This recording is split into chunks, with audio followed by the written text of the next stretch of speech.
Thank you for inviting me. I'm delighted, absolutely honored that you have invited me to come over here because I'd like to share my experience with others. And I hope that makes sense to them. For many others, probably it's very difficult to accept what I have gone through, the reasoning that I have come up with, and then I push myself into the direction that I felt that it's necessary to do that. So it's up to you. You don't have to accept everything I say, but feel free to check it out, whether it makes sense to you or not. And you have mentioned very generously that started the microcredit back in Bangladesh, some 40 years back. That word microcredit is very well known in Andhra Pradesh, because one of the pioneers of microcredit is Andhra Pradesh. And it's very, of all the states in India, it's here in Andhra Pradesh is done the most intensive way. And many of these starts happen because of the young people. That's why I got very excited when I say stream of young people entering the hall. I get excited because they represent what we can do for future, what kind of future we can build for us. And I mention that because I have experienced with the young people from many countries, and particularly from Andhra Pradesh, who came to Bangladesh out of their own curiosity. They were just out of college, out of university, became interested because of the press reports in India about what we do in Bangladesh. They came on their own, tried to understand what this is all about. And they are the pioneers of microcredit in Andhra Pradesh. They did start as a student, coming out of the college, just starting a life, a career of their own. They chose to go to the poor people, particularly poor women, share the experience with their Bangladesh, what we have done. And many of them now have grown into big, big microcredit programs in Andhra Pradesh. Some are turning into microfinance banks, which is a good direction. And also, Andhra Pradesh made a big headlines in the world press so far as microcredit is concerned, because something happened in Andhra Pradesh which brought a very bad name to microcredit. And I had to make a lot of press intervention explaining these are wrong microcredits. So we should be distinguishing between right microcredit and the wrong microcredit. Some took the idea of microcredit to do the things that we wanted to do, help the poor people to get out of poverty. Some took the tool of microcredit to make money for themselves out of the poor people. I said, that's absolutely the wrong direction. And that's what hit the world press and said, microcredit is finished in India. So I was explaining to them, I said, don't generalize too much. Because what is happening in Andhra Pradesh doesn't mean it's all of India. All of India is in a very healthy situation. But it's in Andhra Pradesh, which some few people who made it the wrong turn in microcredit and brought such a bad name to microcredit. Anyway, this is a history that I am related to Andhra Pradesh very closely. Many of my very dear friends are involved, and I continue to be in touch with them. And people who hear about microcredit are very curious to know, how did it all start? Why on earth you wanted to lend money to poor women? What did you do? What was it? What was behind it?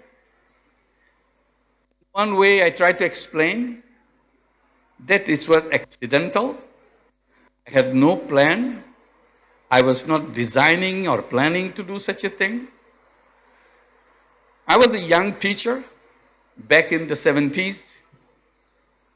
I came back to Bangladesh in 1972. I was teaching in the States as a young teacher, and Bangladesh became an independent country, separating from Pakistan. Many of you remember in 1971. And thanks to the help of Indians who had helped us to become a separate independent state. And we are proud of that. And that way we are relieved of the fears that we had that we will be subjugated by Pakistan forever. So I immediately resigned from my job in the United States. I said, I'm going home. Because Bangladesh is a free country, I want to devote myself in doing things what I can do. I don't know what I can do, but I'll try. So I came back and became a teacher in Chittagong, my hometown, a beautiful new university. So I was very proud that I could be a part of that economics department. I became the chairman of the department right away. And then you remember in 71, Bangladesh became independent and our economic situation just slided down very sharply. And we had a terrible famine. Many of you probably remember that. People dying of hunger. Reading about hunger, reading about famine is one thing. Seeing it right in front of you, it shakes you up. You ask yourself, what are you good for? If you cannot be of any use to another human being who is dying, not by any disease, just because it doesn't have anything to eat. It's just a handful to eat. And I'm teaching elegant theories of economics in my classroom. And seeing this famine raging in the country, my voice became weaker and weaker. I don't feel that enthusiasm in my elegant theories anymore. I said a subject, a discipline, which cannot be of help to people who are dying, that's not worth studying. That's not worth teaching the young people about it. It has to have relevance to human life. So I felt very disgusted, which I felt proud a few months back. Now I'm feeling disgusted teaching the same thing. And I was trying to feel, is there a way for me to make myself some way useful to just one more human being? I lost that capacity by learning things which is completely empty. So I was searching my soul, what I can do to make myself relevant, make myself useful to one more human being. Then I hoped I will feel myself, yes, worth living, that I'm useful to another person. So I thought about it. Then I thought, what a big deal. Why don't I just go to the people and see if I have any use for them? Luckily, our university is located right in the middle of the villages. It's not urban-based university.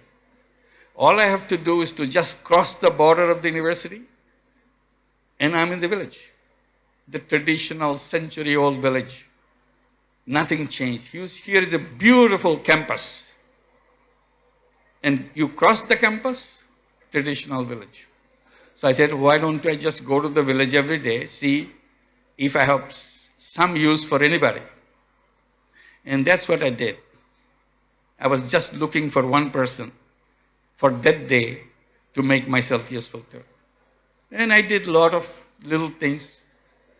Over months, I felt a little better that at least I'm useful to some people. But in this meantime, I became very familiar with the village, people and the things that happen in the village, because I do go there every day, because I live there in the campus. Then something struck me and shook me up again. The loan sharking in the village.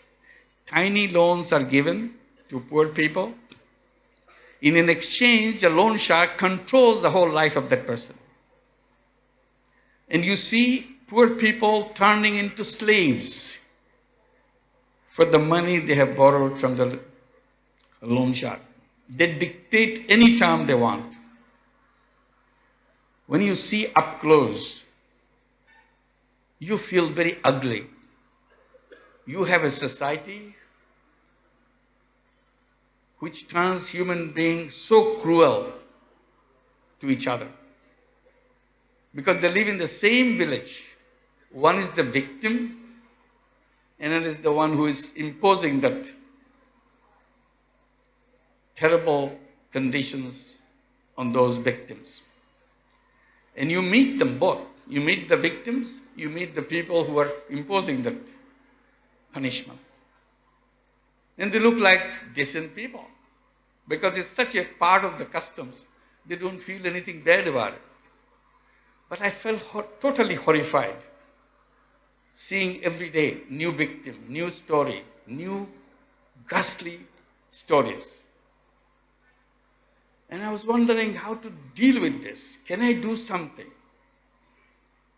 And I looked for examples. There is no example. It's everywhere, in this village, all over the country, all over the world. Nothing is done. I didn't accept it. I said, whatever the world wants to do, let them do. I want to do it in my way. I want to see if I can make one or two people protect from the loan sharks. My ambition is always one or two people. I don't ambition not too many people. I'm a small guy. I don't know what to do. So one thought immediately come. I liked that idea that I had. Why don't I lend the money myself? If I lend the money, they don't have to go to the loan shark. This problem is over. I don't have to write a big thesis about it, have a research project about it. Nothing. I just took the money from my pocket and started lending money to people who need it. I told everybody who needs the money, come to me. I didn't realize that it will be so popular.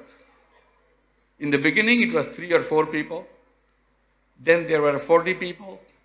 Then there are 400 people. It became bigger and bigger. I was very happy. The more popular it became, more happy I became because I saw it is working. People are distanced from the loan shark because I'm meeting their needs. After I have done through several months, it became a couple of villages already. And what happened? My money was running out. The money I brought from the US as a teacher, all the money I made, it's all gone. And I was getting worried. If this stops, then loan sharks will be happy again, back to their business. I wouldn't let them get into the business again. So I was thinking, what can be done? Another idea came, why don't I go to the bank? It is their business to do it, not my business. So I went to the bank, local bank in the campus. Every campus has banks. So I went to the bank that I'm familiar with. Told the manager, why don't you lend the money? I'm lending the money. He said, you are crazy. I'm not crazy. Bank cannot do that. Bank has to look for collateral. These people are not bank-worthy people. They are not credit-worthy people. I said, they are paying me back. I have no problem. I said, whatever you do, you keep it to yourself. Don't talk to the banks. Bank will never come anywhere near you. I said, they need the money. I said, that's their problem. It's not my problem. That turned me into big debate with the banking community of the entire country. I started shouting at them. I just started screaming at them. I started telling that whole banking system is wrong. I said, look, the whole idea of bank was done because people need money and you raise the money, you take the deposit and lend the money to the people. But you do it in such a funny way. You lend the money to people who already have lots of money. And you don't lend the money to people who don't have money. It doesn't make sense. You are doing completely the wrong way. You should be doing the other way. Lend money to people who don't have money. They laugh at me. How innocent this guy is. He doesn't even understand what banking is. I didn't give up. I continued to pursue, knock at the door of every single head office of a bank in the country. They gave me the same answer. It cannot be done.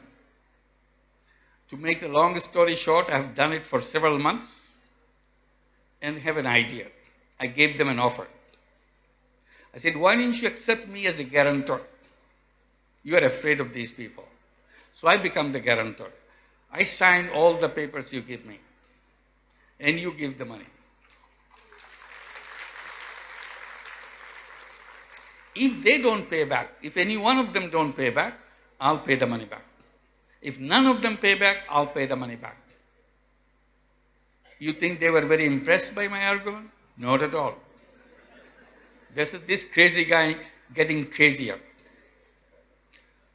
But as I continued to scream about this, talk about this was a very bad publicity for all the banks. So they thought giving a tiny bit of money to him for this work will stop my mouth. I will not shout against them. So they finally agreed. It's okay, you sign and we'll give the money. That was the beginning of my next stage. I give the money, they give the money, I signed the document. I produce the people, this is the person who needs the money. They gave the money, I signed the document. And it was perfect. The repayment was 100%, not a penny lost by any bank. So my voice became louder and louder. But seeing this growing village after village with my signature, they got very worried. They thought this is going to flop very soon. And it will be so much money, this guy will not be able to give the money. So why go that way? So they started shrinking the whole thing, stopping the whole thing. I was furious that it worked so well, and at that moment banks don't want to give the money. Then I decided, why don't I make a bank myself? Forget about this bank. This bank will never work for poor people. It was not easy. It took months and years to persuade the government, persuade the central bank to give me a license to create a bank. And then I was insisting, not only I need a license, I need a separate law to create a bank for the poor, which will be different from the bank for the rich. I said, that's a fundamental thing. Bank for the rich cannot lend money to the poor because the law and all the habits, all the procedures are built in that direction. So I need a new bank, new legislation, which will allow me to do the things completely in a reverse way. And that's what we got the law, we got the bank. In 1983, we became a full bank, Grameen Bank. And we are very happy. I said we need a different kind of methodology. People ask, what kind of methodology do you need? I said, well, I'll figure it out as I did when I began. He said, look, I don't know any banking. Although I'm an economics student, I never took a course in banking ever. So I had no connection with banking at all. And people say, maybe you should take a course in banking before we do that. I said, no, I think that's the last thing I will ever do, to take a course in banking, because that's the wrong banking. They will teach me the wrong banking. And I don't want to learn wrong banking. Then how do you decide how to make the rules and procedures of a bank? I said, that's very easy. When I need a rule, I look at the bank, conventional bank, your banks, and I find out how you do it. And once I learn how you do it, I just do the opposite. And it works out. You go to the rich, I go to the poor. You go to city center, I go to remote village. Even today, after 40 years, in the entire Bangladesh, we are full of Grameen banks, branches after branches. But not a single branch of Grameen Bank in any city, any town in the country. None. Not a single branch. So all the branches are in the villages. You see, we stayed with our principle that if they do it in the city, we do it in the village. They do it for the men, we do it for the women. We reversed it. Very easy. They asked for collateral, we forgot it. We said, dismiss it. We don't need any collateral. Poor people don't have any collateral. If you ask for collateral, you'll never go to the poor people. So we dismissed collateral right from day one.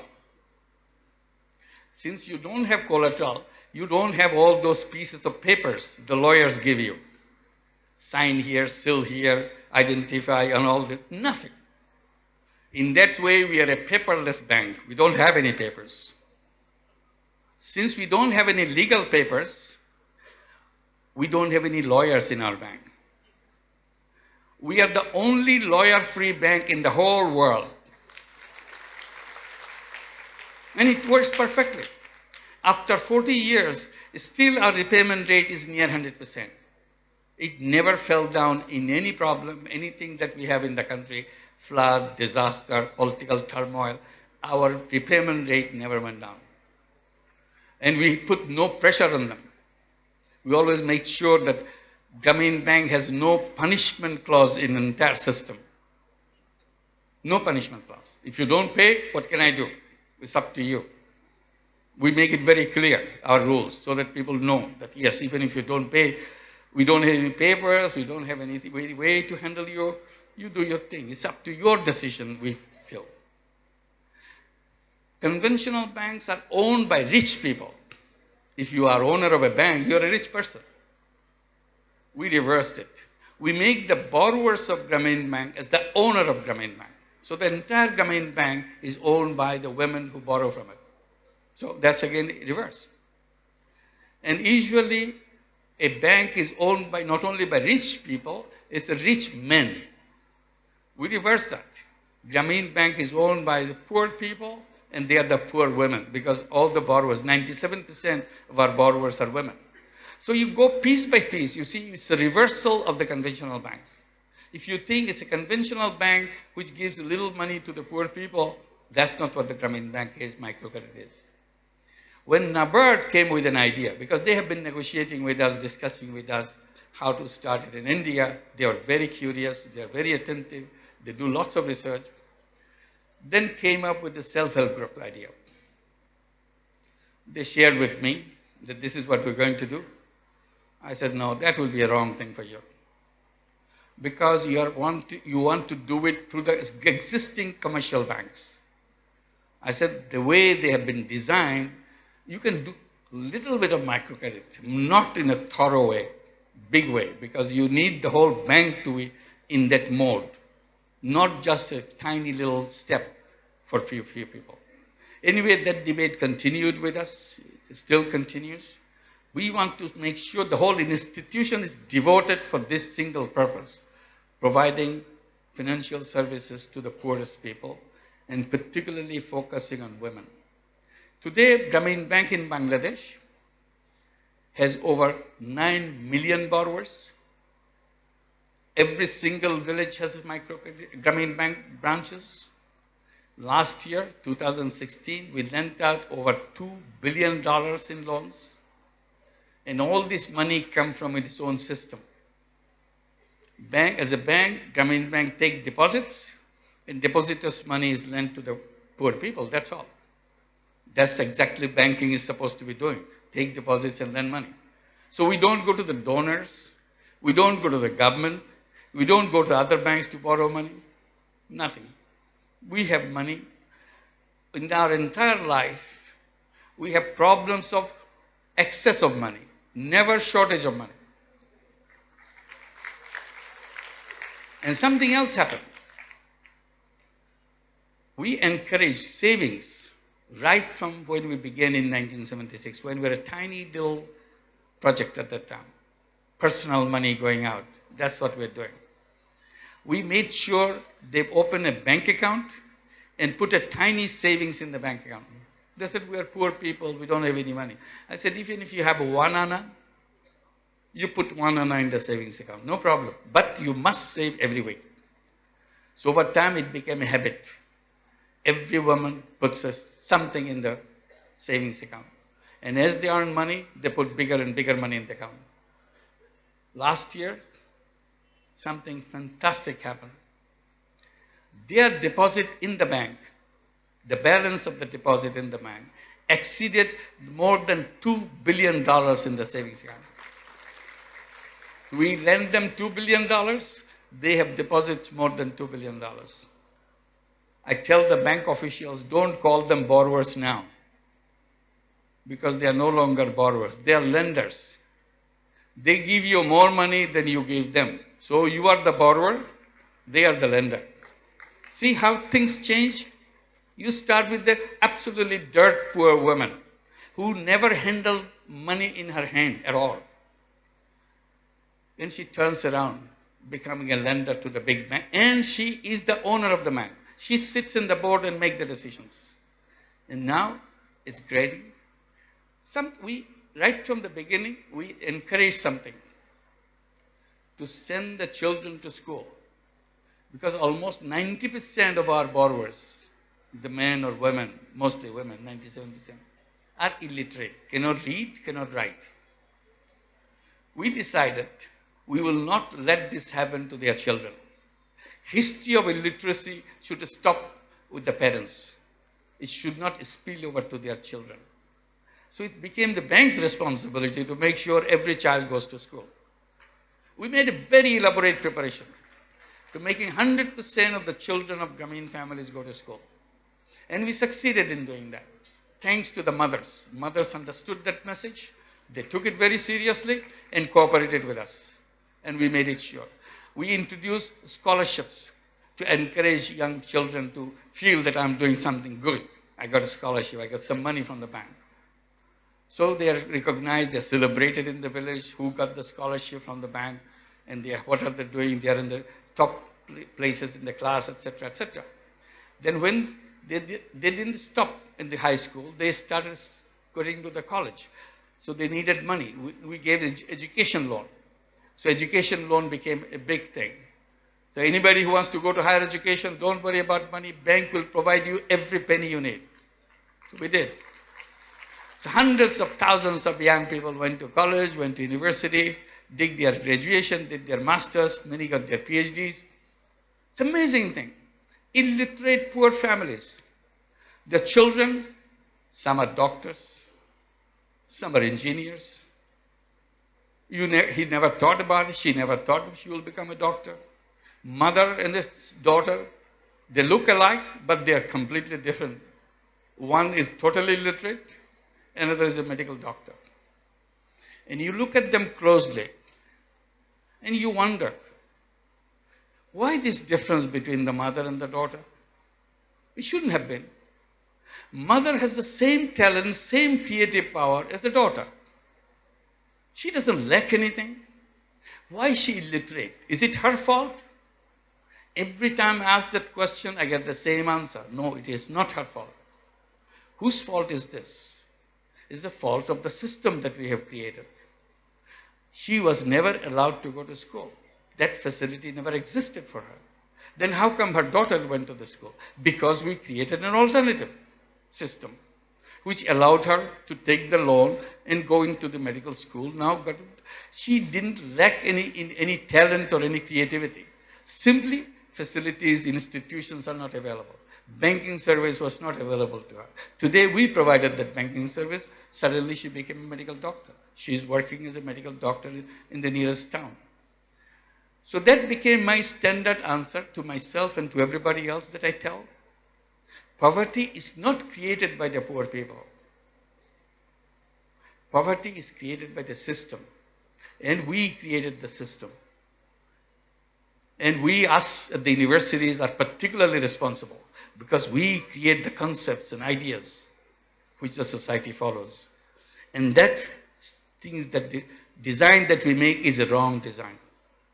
Financial system is wrongly designed. At every step, I say it's wrongly designed. People tell me, bankers tell me, we don't lend money to the poor people because they are not bank-worthy, credit-worthy. I said, that's very surprising. Should the banks tell people whether they are bank-worthy or not? Or whether people should tell the banks whether they are people-worthy or not? They are not people-worthy. So you redesign yourself, fit yourself to the need of the people. Rather than saying banks are not fit for us, we should be telling you are not fit for us. You redesign yourself that you become fit for us. So coming to the story that I wanted to tell you. So all these young people, graduates, masters, and so on, they keep complaining for years. We have no job. Bangladesh doesn't have any job. I heard it. I felt terrible that they cannot find a job. Then I started reacting in my own way. Whenever I hear this word, we don't have any job. Why did I go to school? Why did you send us to school? We have no jobs. Then I say, why are you looking for jobs? Who told you to go to look for jobs? Of course, they don't have any answer for that. Did your teacher tell you to have a job?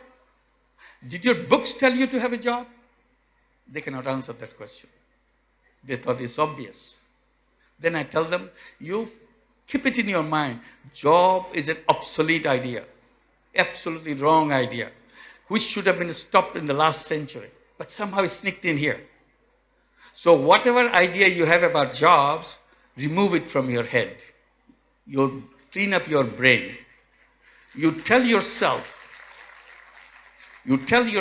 again and again that I'm not a job seeker, I'm a job creator. Think like a job creator, behave like a job creator. Never submit to another human being. You are by yourself complete. So you don't have to humiliate yourself, make yourself small by appearing to somebody, please help me, give me a job. You should be telling the world, please come over me, I'm creating a job for you. That's why you'll be looking at this. Feel tall, strong. They say, well, we don't know how to create. Nobody told us how to start a business. I said, you are children of Grameen families. Your mother is a Grameen Bank borrower. She joined Grameen Bank 20 years, 30 years back and took the first loan, about $30. She was shaking like this when first day she got this loan. She could not believe anybody trusted her with all this money, $30 worth of money. And tears were rolling down her eyes that she cannot believe that anybody put so much money in her hand. Not asking for any land, not asking for any house, not asking for any ornaments. She has none. They gave you the money. And she decided on her mind, if anybody has trusted her with all this money, she will give her life to make sure that trust is kept. And she worked very hard to make sure that trust is kept. And ever since, she never deviated from that faith. And the entire Grameen Bank is built on trust. It works. Nothing written about the conditions that you have to do this, otherwise you will do this. Nothing like that. I give you money as a handshake loan, and you give me back. And they give me back. And that's what the Grameen Bank is. I said, if your illiterate mother, who never had any money in her hand, who never read any books, if she can become an entrepreneur with $30 loan, shame on your education. After all this education you have, you say you have no idea about a business. You are not even as good as your mother, illiterate mother. Why don't you go back and learn from your mother? See how she began. And you are such a lucky person, a boy or a girl. You are such a lucky person. You have an in-house business consultant right inside. She has long experience. I said, why don't you go and learn how she did it for 30 years and build it up with the money that you'll be getting. And money is not a problem. Grameen Bank is your mother's bank, so you can take money as much as you want. In the beginning, they were very careful because they don't know whether they should get involved with it. And 3, 4, 5 young people came forward with business ideas, and we started giving them the money. Then gradually started becoming larger and larger. We started in 2.5 years back to really put money in their hands in a big way. We did it in a small way by the Grameen Bank. Now we created a special fund. We call it Social Business Fund for unemployed young people. So they come with business ideas and we invest in them. And we don't give them a loan, we give them equity. We are venture capitalists for them. We just copy the venture capital idea, just give the money. It's your idea, it's our money. And make it successful. When you are successful, you just return the money that I gave you. We are social business. We are not interested in making money for ourselves. So we call it social business because we define it as a non-dividend company to solve human problems. Our entire idea is to solve your problem, not to make money for ourselves. So this fund is available for you. But to cover our cost, We'll charge you a transfer fee, which will cover our cost, a small money that you'll give, that's all. So from 2-3 per month to 500 per month, now we do 800 per month. We have crossed 11,000 young people already in business and doing good business. And I keep saying unemployment is a totally artificial concept. Human beings are not born to work for anybody else. Whole system, the capitalist system that we have inherited, misdirected us to work for somebody else.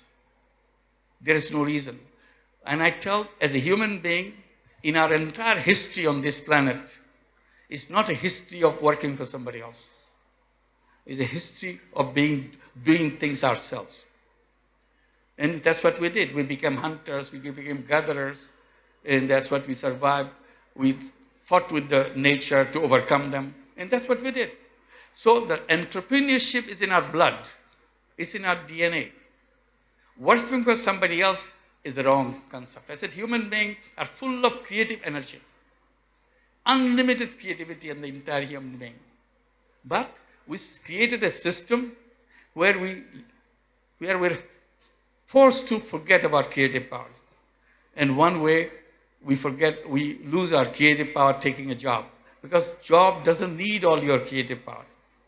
In a way, I tell the young people, I said, if you accept a job, you remember a job is the end of creativity. Because when you start your job at the bottom, you don't see the big supervisor on the top. You see a tiny little supervisor on you. And you are shaped by the wishes of your tiny little supervisor. And he or she will make sure you are trimmed off all your other creative ideas. The only thing you use what is needed by the company or by the office. And that's what you'll be doing the rest of your life. You'll forget who you are, how big you are supposed to be, and how small you became in the process. And that's a shame. If you had created your own life in your own way, you would be contributing to the world completely different way. So I keep on pushing that unemployment has to go. Unemployment has to be converted into entrepreneurship. And people ask, are you sure all human beings are entrepreneurs? I thought we are told that all human beings are supposed to work for the entrepreneurs, and there'll be few entrepreneurs. I said, that's the wrong idea. And how do you know it's a wrong idea? Your idea is not a wrong idea. I said, well, figure that out. When I did microcredit Grameen Bank, this debate came on. Whether these women can take money, really run a business. Today, after 9 million women taking money and changing their life, you don't ask that question anymore. These women didn't take the money and go start working for somebody else. They started their business and continued their business. That's what they are. And today in Bangladesh, 9 million only in Grameen Bank. If you look at all other NGOs in Bangladesh, you'll come to 18 million or more women doing the same thing. And they're all entrepreneurs. So if illiterate women can do that in Bangladesh, in India, in rest of the world, today probably 160 million women do the entrepreneurial activity with microcredit. So my argument is stronger than yours. Because you are forcing them to do the job, I'm helping them to become entrepreneur. I don't train them. I don't have a school. You have all the schools in the world, train these young people, work hard, get good grades so that you can get a good job. And that's the message you're giving them, brainstorming, brainwashing them. Don't even ever think about entrepreneurship. That's a shame. You should be telling young people that you are an entrepreneur, that's where you're born with, these are the way you become an entrepreneur, successful man. This is the message, should be built in the system. Instead, you destroyed the capacity by telling them again and again what kind of job you want. They even teach you how to appear in a job interview. What a shame. We are not up for market to sell ourselves. So anyway, so all the unemployment is not only in Bangladesh, not only in India, it's everywhere. You go to the richest country in the world, there's unemployment. They said, oh, well, there's only 5% unemployment, 10% unemployment. I said, why any 1% should be unemployed? I said, imagine today, 2017, 20 years from now, 30 years from now, classrooms, they are discussing among themselves the history of the world. You know, in 2017, they used to have a lot of unemployment in the world. Other kids saying, what is unemployment? Oh, you don't know what unemployment means? A young guy doesn't find a job. What is a job? A job is you work for somebody. Why are you working for somebody? Why didn't you do yourself, like we do? Oh, they didn't know all these things in those days. They have to work for somebody else. Oh, then if they don't have the job, they don't do anything? Yeah, they don't do anything. Why? Did somebody make a spell on them that they can't do? They can't lift their fingers? It will be extremely difficult for these young people to understand what an unemployment means, because it's not natural to human beings. Human beings are always go-getters, get things done. In a country like India, for example, it's a habit, it's a tradition of entrepreneurship. It's not the tradition of job. Job is something is imposed on us. But that imposition, we can take it off. So today, I'm promoting that we rediscover ourselves. I said the concepts that are presented to us is designed wrong way. One, we are financial institutions designed wrong way. Then, idea of unemployment came to make sure that the only thing we do is work for somebody else. And what happened if you work for somebody else? Terrible thing happened. That's one thing I want to share with you, because you have to think about it too. Wealth concentration. All the wealth in the world. Can I have some water here? Yeah, I'll do it. Thank you.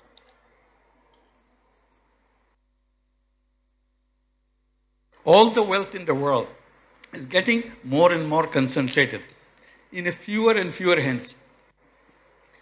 Today we are told 62 people in the whole world own more wealth than the bottom half of the entire population of the world. Can you imagine that?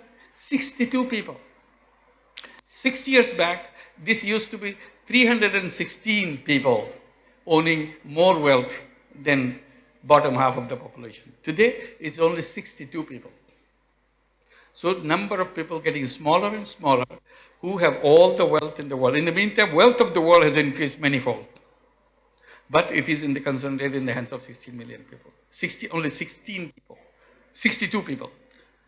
Another way, 1% of the total population of the world. Today it is 7.5 billion plus people in the world.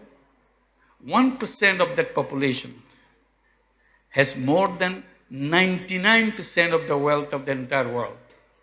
How ugly can you get? And you call this a beautiful system we got? We don't. And all this 99% is distributed among 1% people. And the remaining 99% is distributed over the entire, 1% is distributed over the 99%. So imagine what happens to the bottom 50%. What crumbs they get? What happens to the bottom 25%? What percentage of the crumb they get? So we all live on the crumbs. Check it out. Find it out. And it's not kind of staying that way. At each moment, more wealth is going up. I said, then we are becoming workers in the factories and the offices, companies. What are these companies anyway? Where are their wealth going? Obviously, wealth is going to that 1%. So in a way, you can look at yourself, you can look at myself. We are all the mercenaries, helping those 1% to get more and more wealth. We have no existence. Can we change that? Is there any way? If it's true, even nearly true. Suppose somebody exaggerated this number. If it is nearly true, and if it is always getting, wealth is moving into that few hands, can we stop that? Because we need to share it with all the people in the world. Today, we can't do that because the system, the forces are created to take this wealth up. Who does that? Who facilitates it? Among many things, banking institutions, financial institutions are the one is the vehicle through which they take this money up to the top. So we need to address that issue. We can't just say, okay, who cares? We have to care because people at the bottom become very nervous because they see everything going up. They don't retain anything. It creates social problems, anger in the society. And that anger shows up in our politics, in our societal relationship. And that anger shows up in country, even the rich country has the same thing. You remember Brexit? What happened to the Brexit? People are saying all the money, all the jobs are taken away by the Eastern Europeans. Stop them. All the immigrants are taking away our opportunities. Stop them. So they want to stop everybody going in to protect them because they don't get anything. So they blame the outsiders. And the Brexit came. What happened to United States? Trump says, build a wall. Mexicans are taking away everything. Immigrants are taking away everything. Minorities are taking away everything. It's the same argument. And it became very popular because people at the bottom are very angry, very unhappy. You can promise anything to them and they believe in you because their system is not helping them.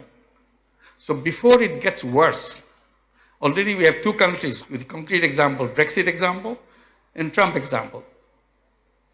What are the next two countries? We have to figure that out. Maybe it's in the profit. Because the system is creating all this trouble, and I call it, the whole system, the way it is, it's a ticking time bomb.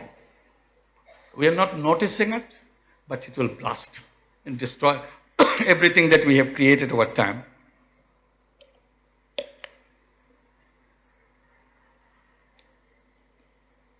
So can we address that? Something we did helps us to address that. Doing Grameen Bank, we created a lot of other companies to solve problems. Every time I see a problem in the life of the poor people, I create a business to solve it. I didn't take the charity route. I saw charity, charity kind of unsustainable. You always remain dependent on other people to give you money to do the job. I thought if I create a business, then it will be sustainable. So I created business after businesses. I created more than 60 companies like that. Healthcare companies, energy companies, sorry for that.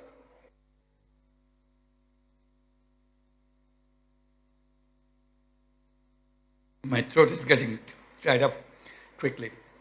So I created lots of this, healthcare companies, eye care hospitals, all to recover their cost. Nothing to make money for anybody. And we call this type of business a social business. Business to solve problem. Again, I'm challenging the whole economic system. Because economic system, the theory explains, capitalist theory explains, human beings behave by the incentive of self-interest. Self-interest meaning selfishness, that you do things for yourself. I said, that's a wrong basis of building a whole theory for mankind. This is a misrepresentation of human being. Human beings are not all selfishness. Human beings, to the least, at least I would say, human beings are selfish and selfless at the same time. But selflessness has been completely taken out of economic system. They tell you that if you want to be selfless, why don't you become a philanthropist and give money away? I said, no, I don't want to give money away. I want to use the money in a way that money gets recycled. And that's why I create a business to recycle it. I said, if I take the money and give it to charity, charity money goes out, does a wonderful work, but it doesn't come back. But if I do in a social business way, the money goes out, does the job well, solve the problem, and the money comes back. So I can reuse the money again and again. So I said, I see is a better option. All I did, I take the objective of the charity and put a business engine behind it and make it work for it. As a result, charity money has only one life. But if you do it in a social business way, social business money has endless life. It keeps recycling. So I created all those social businesses along the side and encouraged young people to come up with ideas how to solve problems. I said that in the entire world, all the problems you see for human beings are man-made problems. If these problems are man-made problems, We should be excited because if it's a man-made problem, the solution is also man-made. We can solve this problem. It's not done by the God or somebody up there we cannot fight. We did it, so we undo it. It's a very simple thing. But simply, we never used our mind to solve those problems. What we did, we leave it to the government to do it. Government is supposed to solve our problem.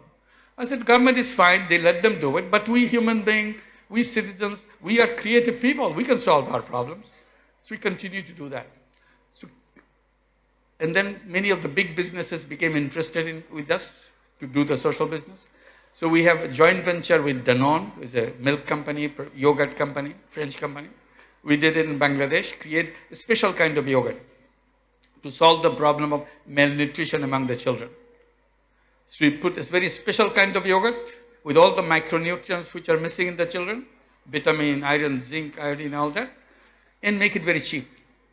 Because once you're a social business, your production method changes. Because you don't want to add any frills, just go to the basics. And your container, your sales methods, everything changes. So you want to address exactly the way you want and make it very cheap. And you address that. So we work it, and children love it, they eat it, and overcome the malnutrition.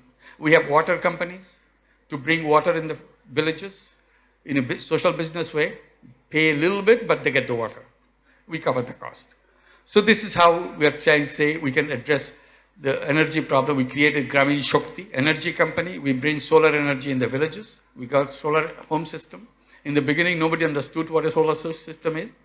We told them, whatever money you spend on kerosene for your lighting, calculate it and tell us, and you give this money every month to us.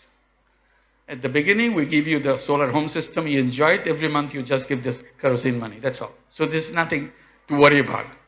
If you don't like it, you give it the money, you get the system back to us, so you go back to kerosene. Nobody goes back to kerosene once you get the solar home system.